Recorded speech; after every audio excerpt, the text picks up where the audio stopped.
Millions of Afghans are anticipating that America's longest war fought in their country will end on Saturday as U.S. and Taliban negotiators are expected to sign a deal to allow a U.S. troop reduction and a permanent ceasefire. If the U.S. Taliban agreement gets signed, then Afghanistan, which has been at war since American bombings began in response to the Sept. 2001 attacks, will witness the potential end of violence that has claimed tens of thousands of lives.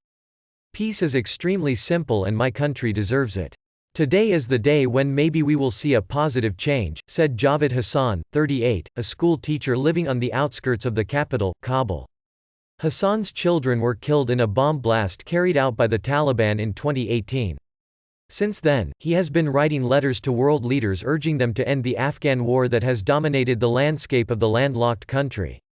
Saturday's deal could be the first step towards resetting Afghanistan's future as U.S. Secretary of State Mike Pompeo is set to witness the signing of the agreement on a withdrawal of American troops and prepare the ground for a political settlement between the warring sides.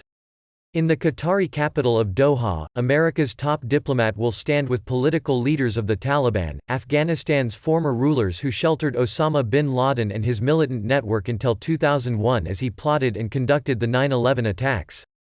A statement from U.S. President Donald Trump on Friday said Pompeo would be present for the signing of the deal that will pave way for U.S. troop numbers to drop to 8,600 from about 13,000 in the weeks following the deal. Further reductions of Western forces will hinge on the Taliban adhering to a reduction in violence pledge, a condition that will be assessed by the United States. But prospects for war-torn Afghanistan's future are uncertain. The agreement sets the stage for peace talks involving Afghan factions, which are likely to be complicated. Under the deal, the Taliban wants 5,000 fighters to be released from Afghan-run jails, but it's not clear whether the Afghan government will agree. There are also questions about whether Taliban fighters loyal to hardline Islamist splinter groups will be willing to adhere to the reduction in violence agreement.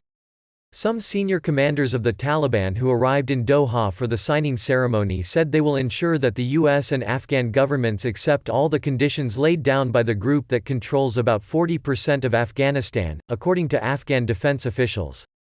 Sources in the Taliban earlier this month said they were prepared to launch a spring offensive and had recruited more than 6,000 fighters and suicide bombers if the agreement collapses.